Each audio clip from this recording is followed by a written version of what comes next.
নমস্কাৰ বন্ধুসকল, আছাম ফাৰ্মিং চেনেললৈ আপোনালোক সকলোকে স্বাগতম জনাই এটা নতুন ভিডিঅ' লৈ আহিছোঁ। বন্ধুসকল, আজি ভিডিঅ'টোৰ জৰিয়তে মই আপোনালোকক জনাব বিচাৰিছোঁ যে আমি ব্ৰইলাৰ মুৰ্গী পালনত যদি ব্যক্তিগতভাৱে পালন কৰোঁ কেনেকুৱা ধৰণৰ লাভালাভ, মানে আমি যদি 200টা মুৰ্গী পালনৰ পৰা আৰম্ভ কৰোঁ, মানে কিমান টকাৰ পৰা আমি লাভ কৰিব পাৰিম। আৰু ইয়াতে বহুতকেইটা কথা আছে। আমি কিছুমান বেটছতহে মানে কিছুমান ছিজনতহে আমি মানে ব্যক্তিগতভাৱে পালন কৰিলে ভাল, নহ'লে কিন্তু আপোনাৰ লোকচানৰ সন্মুখীন হোৱা চান্স থাকে। কাৰণ যিকেইটা ছিজনত আমাৰ ৰেটটো হাই হৈ থাকে, মানে দামত আমি বিক্ৰী কৰিব পাৰোঁ, সেইকেইটা ছিজনত নিজে কৰিব লাগে, নহ'লে আপুনি বন্ধ কৰি ৰাখিব লাগে ফাৰ্ম। কাৰণ কেলৈ আজিকালি যিহেতু কোম্পানীৰ ফাৰ্ম আহি গ'ল, আৰু কোম্পানীৰ ফাৰ্ম কৰাৰ কাৰণে কোম্পানীয়ে যিহেতু প্ৰডাক্টটো কম খৰচত উলিয়াব পাৰে, সকলোবিলাক নিজৰে হয় সেইকাৰণে, আৰু কম দামতে বিক্ৰী কৰিলেও তেখেতলোকৰ লোকচান সন্মুখীন হ'বলগীয়া নহয়। কিন্তু আমি প্ৰতি কেজি ব্ৰইলাৰ যদি আমি মানে 2.5 কেজিলৈকে কৰোঁ, তেতিয়াহ'লে চাইজত আমাৰ প্ৰতি কেজিত 110 টকালৈকে আমাৰ পৰি যায় মেক্সিমাম। মিনিমাম আপোনাৰ 95লৈকে আহিব পাৰে কষ্টিংটো। সেইটো ছিজন চাই বেষ্ট চাই আপুনি ছিজনত কেতিয়াবা আপোনাৰ খুব কম খৰচতে ওলাব পাৰিব, কেতিয়াবা অলপ বেছি খৰচ হৈ যায়।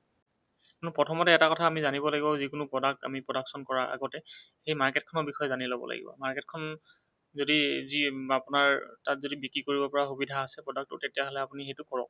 এতিয়া ধৰক ব্ৰইলাৰ মুৰ্গী যদি আপুনি পালন কৰে, ইয়াৰ কিন্তু চাহিদা বজাৰ খুব বেছি লোকেল মুৰ্গীৰ তুলনাত বা হাঁহৰ তুলনাত। তো সেই গতিকে বিক্ৰী কৰিবলৈ কোনো ধৰণৰ অসুবিধা নহয়। কিন্তু বন্ধুসকল, কেইটামান ছিজনতহে আপোনালোকে কৰিব লাগে। ধৰক আপুনি মে' মাহত মাংসটো উলিয়াব পৰাকৈ, মানে ৰেডি কৰিব পৰাকৈ 2 কেজি 2.5 কেজি বা 3 কেজি আপুনি যদি মে' মাহত কৰিব পাৰে, তেতিয়াহ'লে আপোনাৰ খুব লাভ থাকিব, কাৰণ দামটো বাঢ়ি থাকে। আৰু আগষ্ট মাহত উলিওৱাকৈ কৰিব পাৰিব, তেতিয়াও আপোনাৰ দামটো বাঢ়ি থাকে আগষ্ট ছেপ্টেম্বৰ। তাৰপিছৰ পৰা আকৌ লাহেকৈ অলপমান ডাউন হৈ যায় ৰেটটো।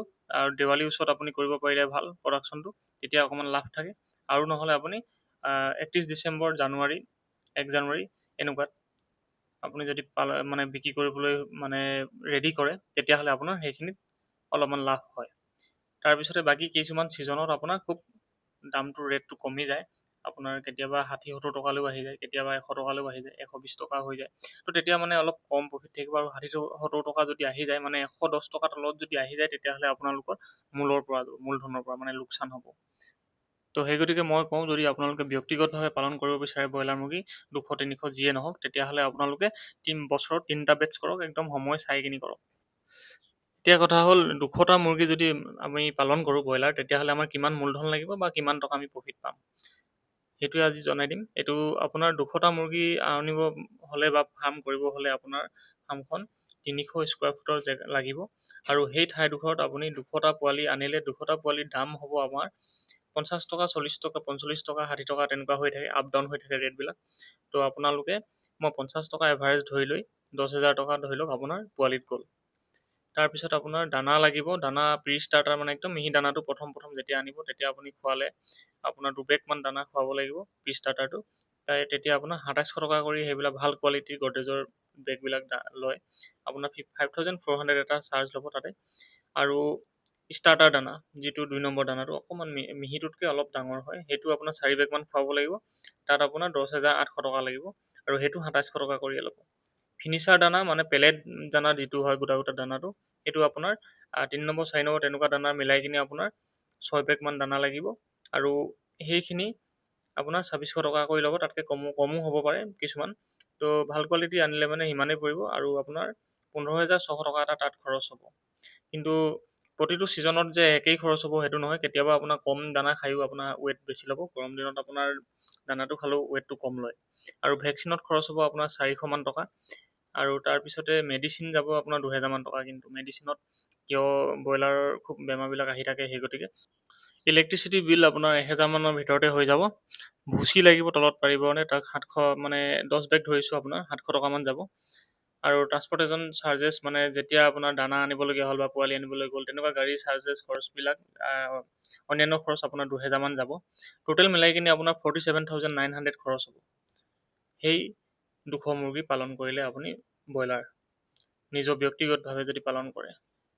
সেই মানে কেতিয়াবা কমিবও পাৰে, কেতিয়াবা 2 টকা 1 টকা বাঢ়িবও পাৰে। তো সেই গতিকে ইমানটোমান মই ধৰিছোঁ এটা।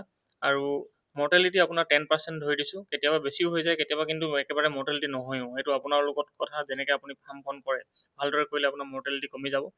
10% হ'লে আপোনাৰ 20টা মুৰ্গী মৰিলে বুলি ধৰিলোঁ, 180টা থাকিলে আপুনি মুৰ্গীখিনি 2 কেজি 400 গ্ৰাম, যদি গৰম দিন হিচাপত ধৰিছোঁ মই, 2 কেজি 400 যদি কৰে, তেতিয়াহ'লে আপোনাৰ 180টা মুৰ্গীত 432 কেজি আপোনাৰ ৱেইট হ'ব।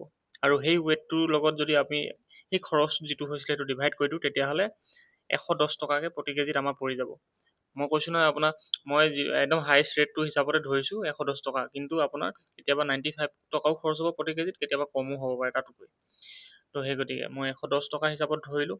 110 টকা হিচাপত যদি ধৰে, তথাপিতো আপোনাৰ যদি 130 টকাকৈ আমি যদি বিক্ৰী কৰিব পাৰোঁ প্ৰতি কেজি ব্ৰইলাৰ, তেতিয়াহ'লে তেতিয়া লাভ থাকিব আমাৰ সেই 130 টকা বিক্ৰী কৰিলে 432 কেজিত 8,260 টকা এটা লাভ থাকিব। আৰু যদি আমি 140 টকাকৈ বিক্ৰী কৰিব পাৰোঁ, তেতিয়াহ'লে আমি 200 মুৰ্গী পালন কৰিলে 12,580 টকা এটা লাভ থাকিব। যদি 150 টকা, যেনেকৈ এতিয়া এই ছিজনত 150 টকা হৈ আছে 2 কেজি ওপৰ কুকুৰাবিলাক, তেতিয়াহ'লে আমি 16,900 মানে 17,000 মান টকা এটা লাভ কৰিব পাৰোঁ 200 মুৰ্গীত। আৰু যদি একেবাৰে বোলে দাম নাই 120 টকাকৈ বিক্ৰী কৰিলে, তেতিয়াহ'লে কিন্তু আপুনি সেই 3,940 টকা মানে 4,000 মান টকা এটা 200 মুৰ্গীত লাভ কৰিব পাৰিব। মানে এটা খুব কম লাভ হ'ব। সেই গতিকে আমি ছিজন চাই কিনি কৰিব লাগিব।